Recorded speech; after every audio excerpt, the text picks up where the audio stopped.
Round one. Fight! Hey, it's Wrestling Hero Figs. Sonya Blade has come. She has come to Elth Realm to defend Earth. That's what's going on here. We got Ronda. We got Spawn. Yeah, I did say Spawn. We got that Finn Balor finally done, right? We got it all combined with that head from RKO 1974. We got a lot going on over here, too.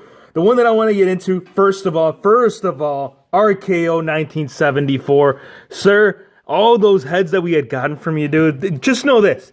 They are being put to good use. This is the Spawn Prince Devitt inspired attire. This is kind of like what you're seeing right here with this figure, with the whole like look of the actual mask itself, and that's what it is. Not on the Finn Balor itself, because this was all face painted, but the style of it is what I'm saying. The way that he had it shaped right there, the eyes too. One thing that I really enjoyed about this Finn Balor was how he did like the green eyes surrounding that right by the eyelids. That looks wicked, man. And that's kind of how he has it. I know it's kind of hard to see it on the actual figure itself, but that is just sick, bro. So he did that. He went in there with the white and painted over the black to get that right look. And then the rest of the body right here that you're seeing, this I put together myself. So the way that he had it, it was kind of like a triangle shape design. He didn't have much going on. Well, actually, take that back. That's the other one that I'm thinking. I'm thinking of the Scarlet Spider. The Scarlet Spider didn't have much. But the way that he did it on the back right here, it's pretty sick, man. It's almost, I don't know if you'd call it like the cape or like the actual Spawn demon taking over,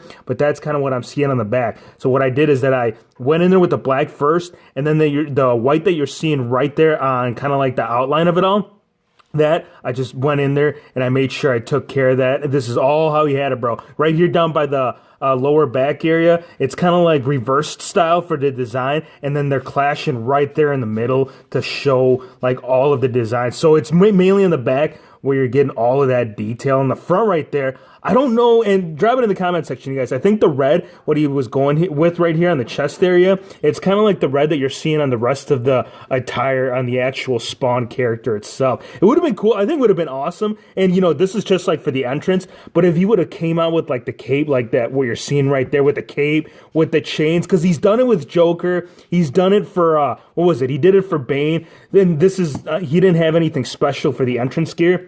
It was just a ring attire. For the front right here, I did do the Armani Exchange logo and the white outline that you're seeing right there on the knee pads. Dude, one closer to that Balor Prince Devitt army. Let's put him right there by his old good old buddy boy, Spawny boy. Oh, I still love that Spawn figure. And if you guys didn't see those, here, let me move this ones to the side. We did get these ones from New York Backyard Legend. He made those customs, they're both Finn Balor's. So go on the channel, go check it out, you guys. He did a really good job on this. So right here, this is not well, I'm sure you guys already know, this is not fantasy. She wore this at WWE Elimination Chamber. She's actually the one that's going to be playing the voice for the upcoming Mortal Kombat game. She's going to be playing the voice of Sonya Blade. I think that's the reason why she had worn this. And she's only worn it once, at least by the time, you know, that we did the filming on this. I've only seen her wear this once. And I'm going to tell you this, dude, like when I saw it, my mind, my brain, it started cycling through and just thinking about all the ideas that I could have used for parts to make this. So it's not finished. I wanted to let you know this right now. The one thing I have to finish is the dark silver that she had on the front of the tights, as well as like this chain design that she had on the lower left calf. The one thing that I want to do is the hat right here that you're seeing on the John Cena, which is the WrestleMania John Cena. I want to use this because this is the style of hat that she had come out with. Obviously, I'm going to go in there and repaint it black to give it the full look. But before I do that, my boy BEW, he's going to go in here and do like the ponytail look that she had when she wore this. Kind of like Sonya Blade. She had the ponytail. She had her hair back. She had it slicked back. The dog tags right there, those came off. John Cena, just about every elite that we've gotten with Cena, he always comes with the dog tag. So once we get the actual updated head from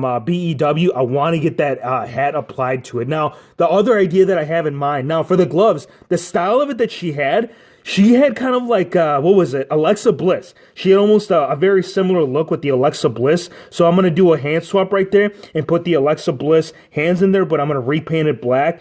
For the vest, I know that's the first question. Hero Fix, you keep talking about her, but you haven't given us the beef of it all. Look, the vest.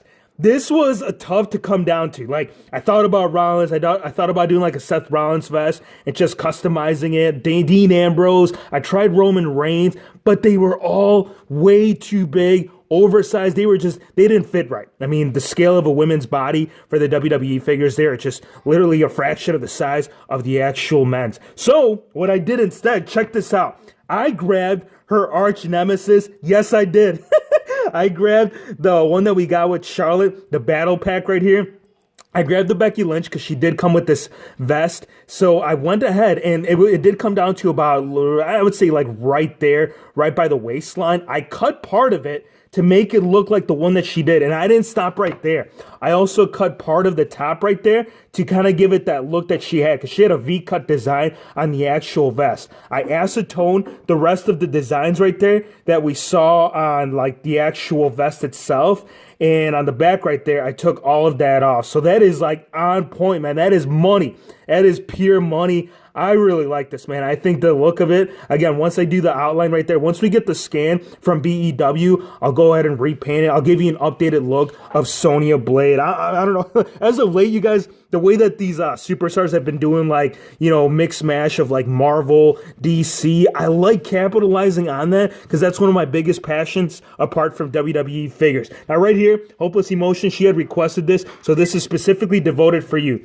I think the custom right here, it's getting more of the benefit from the whole head swap. I used the one that we got in the NXT TakeOver onto the Custom Elite right here that we had before. And then I used the head scan that we had gotten from BEW and put it onto the NXT TakeOver. Now, from what I'm seeing right here, I think this one, obviously like the head on this one, because this is the old 3MB head, I think that this is way too small, you know, as opposed to what we got, that massive torso. I see what you guys are saying. This torso, it is overly proportioned, and that's the reason why I'm enjoying this more out of the whole fix-up from it all. The last thing I want to tell you guys, the one thing that I forgot to bring to your attention was the head scan. If you do plan on making this, you're not going to be able to go with the basic.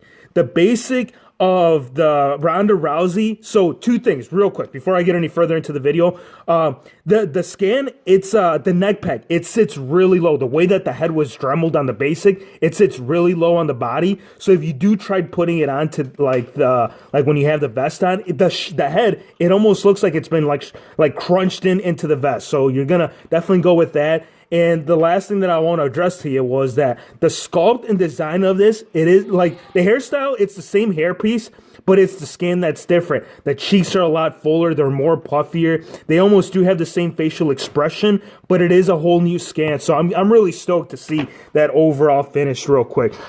Last thing, I did want, since we were in the whole Survivor or the whole Elimination Chamber of it all, did want to do like semi AJ Styles. This is the Survivor Series, and this, you know, now that you really think about it, so originally this was the attire that we were supposed to have gotten right there with AJ Styles for Survivor Series. He never wore it, so we actually never got this attire in actual like reality. So he tried bringing it back to Elimination Chamber. The thing is, though, is that the kick pads right there, they were different. If you remember, the ones that we saw in the Survivor Series that you're seeing right here, they were black. So I'm going to do a repaint right there. I'm going to do a repaint for the black up front and the blue and black in the back. And then for the head scan, I just got this from Elite Series 66. Hope you guys did enjoy the concept of it all. It's just some ideas that I've been pondering. And this is still one of my favorites. This Ronda Rousey, oh man. Once she goes in there, once she goes into the realm of the Mortal Kombat, she's going to conquer. Hope you guys enjoyed the video. Be sure to hit the subscribe button if you're new to the channel, and we'll see you on the next one.